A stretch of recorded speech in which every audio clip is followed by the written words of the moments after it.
নতুন একটি ভিডিওতে সকল ছাত্রছাত্রীকে স্বাগত জানাই। আজ আমি ষষ্ঠ শ্রেণীর ভূগোল বিষয়ের প্রশ্নবিচিত্রার তৃতীয় পর্যায়ক্রমিক মূল্যায়নের প্রশ্ন ও উত্তর নিয়ে আলোচনা করছি। ভিডিওটি শেষ পর্যন্ত দেখার জন্য অনুরোধ রইল। ভিডিওটি দেখলে আশা করি সকলেই উপকৃত হবে। ভিডিওটি ভালো লাগলে অবশ্যই সাবস্ক্রাইব করো এবং লাইক শেয়ার কমেন্ট করতে একেবারে ভুলো না। প্রথমেই চলে আসি মূল বিষয়ে।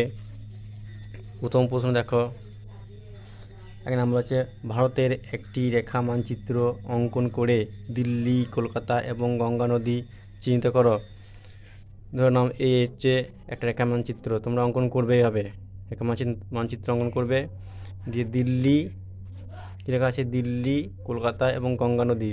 তো দিল্লি ঠিক এই জায়গায়, দিল্লি দিল্লি শহর এখানে লিখো দিল্লি, দিল্লি। কলকাতা, কলকাতা ধরো এখানে আছে কলকাতা, এই জায়গায় হবে কলকাতা, এই লিখে দিলে কলকাতা। এবং গঙ্গা নদী, এই গঙ্গা নদী এই পাশ দিয়ে প্রবাহিত হচ্ছে, এসে বঙ্গোপসাগরে পড়ছে। গঙ্গা নদীর ক্ষেত্রে একটা তীর চিহ্ন দিতে হবে, কোন দিক থেকে কোন দিকে নদীটা প্রবাহিত হচ্ছে। এর হচ্ছে গঙ্গা নদী।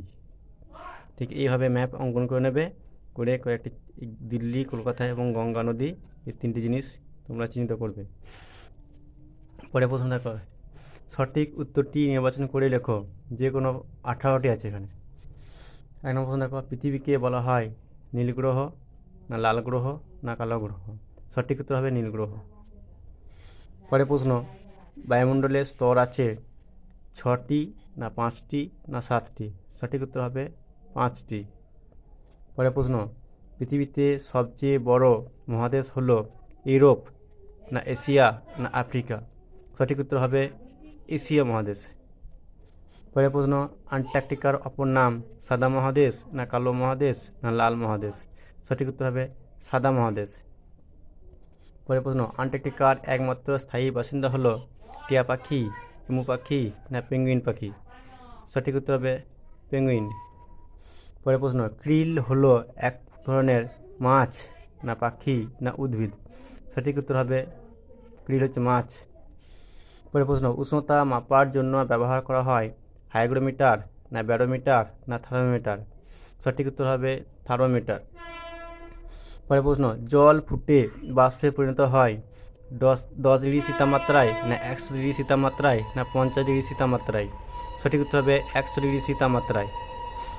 পরে প্রশ্ন, কালবৈশাখী ঝড় হয় সকালে, না দুপুরে, না বিকেলে? সঠিক উত্তর হবে বিকেলে।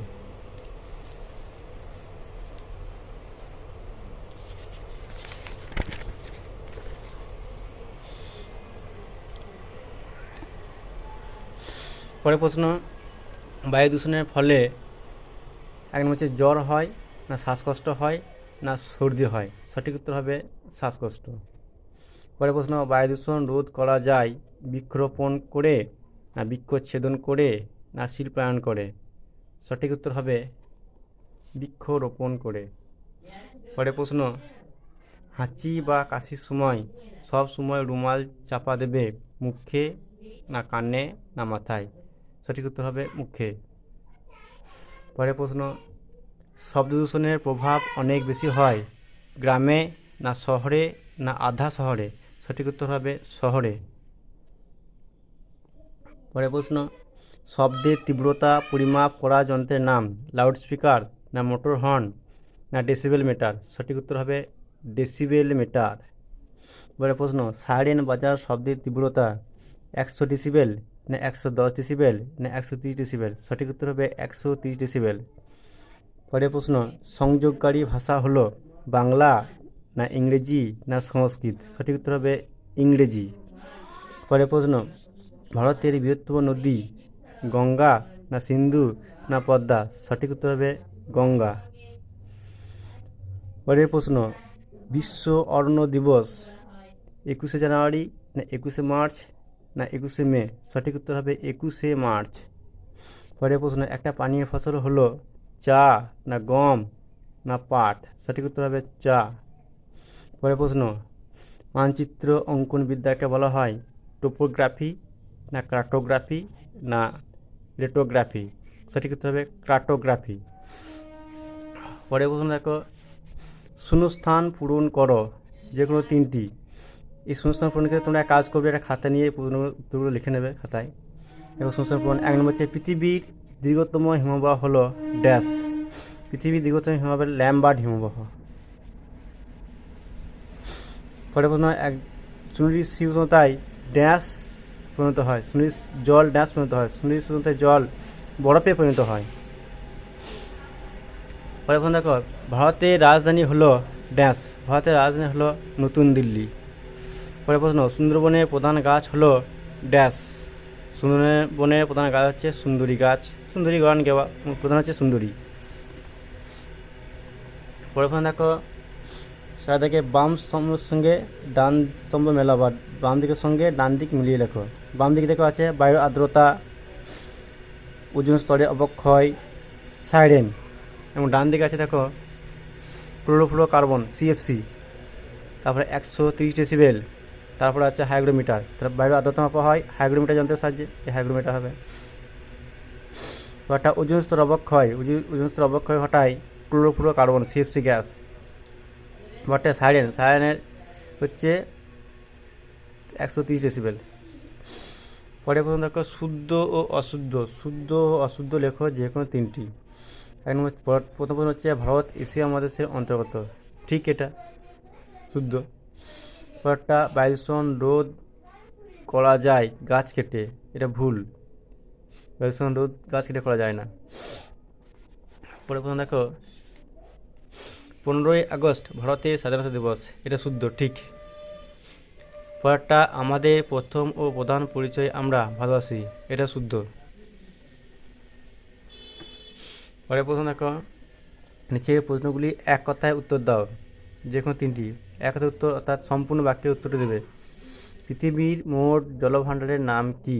পৃথিবীর মোট জলভাণ্ডারের নাম হলো বায়ুমণ্ডল বা জলমণ্ডল। পরের প্রশ্ন, পশ্চিমবঙ্গের কোথায় সারা বছরই ঠান্ডা থাকে? পশ্চিমবঙ্গের পার্বত্য অঞ্চল অর্থাৎ দার্জিলিংয়ে সারা বছরই ঠান্ডা থাকে। পরের প্রশ্ন দেখো করমণ্ডল উপকূলে বছরে কবার বৃষ্টিপাত হয়? সঠিক উত্তর হবে করমণ্ডল উপকূলে বছরে 2বার বৃষ্টিপাত হয়। একবার হচ্ছে দক্ষিণ পশ্চিম মৌসুমী বায়ুর আগমনকালে বর্ষাকালে বৃষ্টিপাত হয়, আর একবার হয় দক্ষিণ পশ্চিম মৌসুমী বায়ু যখন প্রত্যাবর্তন করে অর্থাৎ শীতকালে একবার বৃষ্টিপাত হয়। প্রথম দেখো ম্যাপ শব্দটির উৎপত্তি কোন শব্দ থেকে? উত্তর হবে ম্যাপ শব্দটির উৎপত্তি হচ্ছে ল্যাটিন শব্দ ম্যাপা থেকে। এরপর দেখো 4 দাগের প্রশ্ন, নিচের প্রশ্নগুলি সংক্ষিপ্ত উত্তর দাও। আন্টার্কটিকা মহাদেশের দুটি প্রাণীর নাম। আন্টার্কটিকা মহাদেশের দুটি প্রাণীর নাম হচ্ছে একটা শ্বেত ভল্লুক এবং আরেকটা হচ্ছে পেঙ্গুইন। প্রশ্ন, পৃথিবীর তাপমণ্ডলকে কয়টি ভাগে ভাগ করা যায় ও কি কি? পৃথিবীর তাপমণ্ডলকে 3টি ভাগে ভাগ করা হয়। সেগুলি হলো উষ্ণমণ্ডল, নাতিশীতোষ্ণমণ্ডল এবং হিমমণ্ডল। প্রশ্ন, বর্ষাকালে অতিরিক্ত বৃষ্টিপাতের ফলে ভারতের কোন কোন রাজ্যে বন্যা দেখা দেয়? বর্ষাকালে অতিরিক্ত বৃষ্টিপাতের ফলে ভারতের আসাম ও কেরালা রাজ্যে বন্যা দেখা দেয়। পরে প্রশ্ন দেখো, সুন্দরবন অঞ্চলের উদ্ভিদের দুটি বৈশিষ্ট্য। সুন্দরবন অঞ্চলের উদ্ভিদ বৈশিষ্ট্য হচ্ছে এদের গাছে, এই সুন্দরী গাছে সুন্দরী গাছের সব উদ্ভিদ আসলে হচ্ছে সুন্দরী গান গেওয়া, এইসব গাছগুলো নোনা মাটিতে জন্মায়। এদের শ্বাসমূল দেখা যায়, এছাড়াও ঠেসমূলও দেখা যায়।